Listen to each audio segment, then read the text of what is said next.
Assalamualaikum warahmatullahi wabarakatuh. Halo semuanya, perkenalkan nama saya Aiswari Sintia Desvita dengan NIM 211010503531 dari kelas 03 SMJP 024 Program Studi Manajemen. Dalam video kali ini saya akan memaparkan materi mengenai analisis pekerjaan. Nah, teman-teman pasti belum tahu kan apa itu analisis pekerjaan dan seberapa pentingnya sih analisis pekerjaan itu bagi sebuah organisasi atau perusahaan. Untuk itu, simak video berikut ini ya. Sebelum lanjut ke pembahasan, teman-teman tahu nggak sih apa itu analisis pekerjaan? Menurut Melayu, analisis pekerjaan atau job analysis adalah sebuah kegiatan menganalisis dan mendesain pekerjaan apa saja yang harus dikerjakan, bagaimana pekerjaannya, dan mengapa pekerjaan itu harus dikerjakan. Fungsi dari tugas pokok dan kegiatan organisasi harus dapat dijabarkan ke dalam pekerjaan setiap karyawannya. Adapun poin-poin yang akan kita bahas yaitu yang pertama, pentingnya analisis pekerjaan, yang kedua, prinsip-prinsip analisis pekerjaan, yang ketiga, manfaat informasi analisis pekerjaan, yang keempat, definisi deskripsi pekerjaan, yang kelima, manfaat deskripsi pekerjaan, yang keenam, definisi spesifikasi pekerjaan, yang ketujuh, perbedaan antara analisis pekerjaan, deskripsi pekerjaan, dan spesifikasi pekerjaan, dan yang kedelapan adalah desain pekerjaan.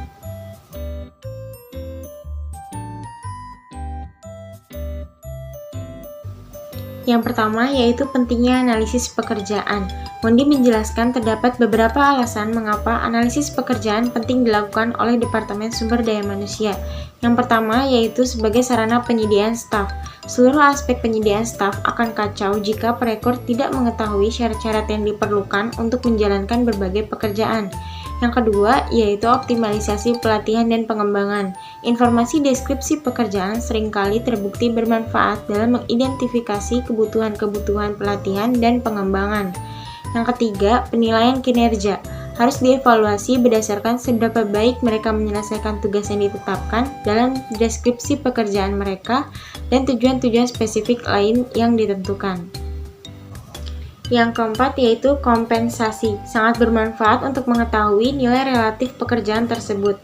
Dari perspektif internal, maka semakin signifikan tugas dan tanggung jawabnya, semakin tinggi nilai pekerjaan tersebut. Yang kelima yaitu keselamatan dan kesehatan kerja, sangat bermanfaat dalam mengidentifikasi masalah-masalah keselamatan dan kesehatan kerja. Yang keenam yaitu hubungan kekaryawan dan perburuhan.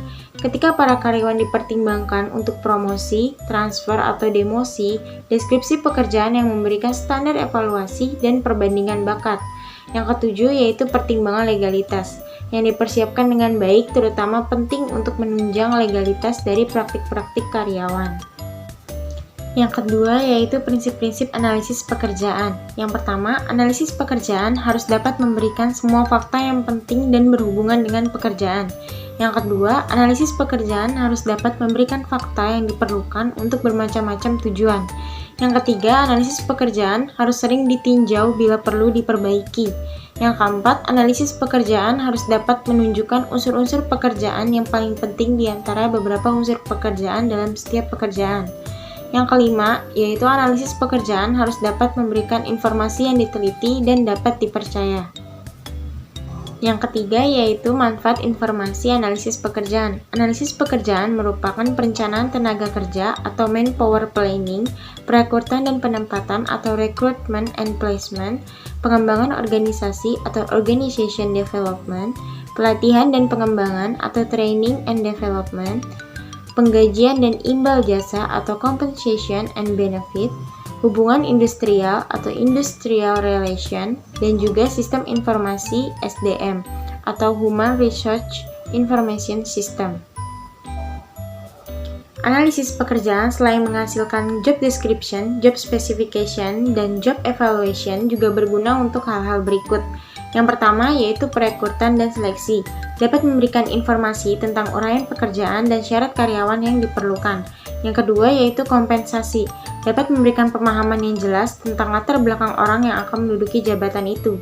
Yang ketiga yaitu evaluasi jabatan, dapat memberikan pemahaman yang jelas mengenai berat atau ringannya pekerjaan, besar atau kecilnya risiko yang dihadapi pekerja, dan lain-lain. Yang keempat yaitu penilaian prestasi kerja, merupakan upaya membandingkan prestasi aktual pegawai dengan prestasi kerja yang diharapkan darinya. Yang kelima yaitu latihan atau training, dapat digunakan untuk merangsang program latihan pengembangan. Yang keenam yaitu promosi dan pemindahan, digunakan untuk membantu menentukan promosi ataupun pemindahan karyawan. Yang ketujuh yaitu organisasi, seringkali memberikan petunjuk bahwa organisasi yang ada perlu diperbaiki. Yang kedelapan yaitu pemerkayaan pekerjaan, dapat dipergunakan untuk memperkaya pekerjaan pada suatu jabatan tertentu. Yang kesembilan yaitu penyederhanaan pekerjaan, digunakan untuk penyederhanaan atau spesialisasi pekerjaan. Yang ke-10 yaitu penempatan atau placement, menempatkan para karyawan pada pekerjaan yang sesuai dengan keterampilannya agar mereka dapat bekerja secara efektif. Yang ke-11 yaitu peramalan dan perekrutan, dapat digunakan untuk peramalan dan perekrutan tenaga kerja yang akan dibutuhkan perusahaan. Yang ke-12 yaitu orientasi dan induksi, dapat digunakan untuk orientasi dan induksi bagi karyawan baru mengenai sejarah perusahaan, hak, dan kewajibannya.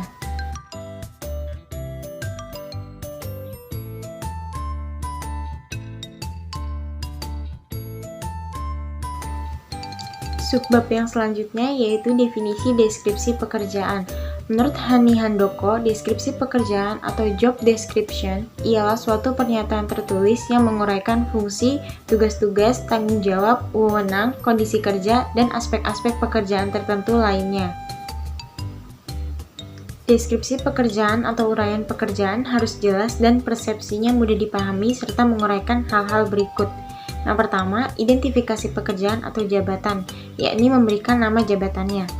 Yang selanjutnya, hubungan tugas dan tanggung jawab, yakni perincian tugas dan tanggung jawab secara nyata diuraikan secara terpisah agar jelas diketahui. Yang ketiga, standar wewenang dan pekerjaan, yakni kewenangan dan prestasi yang harus dicapai oleh setiap pejabat harus jelas. Yang selanjutnya yaitu syarat kerja harus diuraikan dengan jelas, seperti alat-alat, mesin, dan bahan baku yang akan dipergunakan. Yang kelima yaitu ringkasan pekerjaan atau jabatan. Hendaknya menguraikan bentuk umum pekerjaan dengan hanya mencantumkan fungsi-fungsi dan aktivitas utamanya. Yang terakhir, penjelasan tentang jabatan di bawah dan di atasnya, yaitu harus dijelaskan jabatan dari mana dan ke jabatan mana si petugas akan dipromosikan. Adapun manfaat dari deskripsi pekerjaan diantaranya membantu menghindari ketidakpastian dan memberikan pemahaman atau penjelasan tentang apa yang harus dikerjakan, mengeliminasi gap maupun tumpang tindih atau overlapping tanggung jawab, memudahkan prosedur rekrutmen, pelatihan, dan berbagai aktivitas sumber daya manusia lainnya, serta membantu karyawan dalam merencanakan karir mereka. Poin ke-6 yaitu definisi spesifikasi pekerjaan. Spesifikasi pekerjaan adalah uraian persyaratan kualitas minimum orang yang bisa diterima agar dapat menjalankan suatu jabatan dengan baik dan kompeten. Pada umumnya, spesifikasi pekerjaan memuat ringkasan pekerjaan yang jelas dan kualitas definitif yang dibutuhkan dari pemangku jabatan tersebut. Spesifikasi pekerjaan memberikan uraian informasi mengenai hal-hal seperti tingkat pendidikan pekerja, jenis kelamin pekerja, keadaan fisik pekerja, pengetahuan dan kecakapan pekerja, batas umur pekerja, nikah atau belum, minat pekerja, emosi dan temperamen pekerja, serta pengalaman pekerja. Poin selanjutnya yaitu perbedaan analisis pekerjaan, deskripsi pekerjaan, dengan spesifikasi pekerjaan. Analisis pekerjaan merupakan proses pengumpulan dan pemeriksaan atas aktivitas kerja, sedangkan deskripsi pekerjaan lebih berhubungan dengan organisasi, struktur, tanggung jawab, dan hubungan diantaranya atau dengan kata lain, peta organisasional yang menunjukkan tujuan pekerjaan dan apa yang harus dikerjakan untuk mencapai tujuan organisasi. Berbeda lagi dengan spesifikasi pekerjaan yang lebih menekankan pada persyaratan fisik, pengetahuan, pengalaman, pendidikan, kemampuan gerak, dan fisiologis serta kecerdasan yang diperlukan untuk melaksanakan tanggung jawab yang dibebankan pada pekerjaan. Meskipun ketiga hal tersebut memiliki perbedaan, tetapi mereka juga saling berkaitan. Adapun kaitan antara analisis pekerjaan, deskripsi pekerjaan, dan spesifikasi pekerjaan yaitu analisis pekerjaan merupakan proses mencari informasi sampai dengan analisis untuk penyusunan uraian pekerjaan atau deskripsi pekerjaan dan mendapatkan spesifikasi pekerjaan yang berkaitan dengan persyaratan apa atau siapa dari masing-masing jenis pekerjaan tersebut.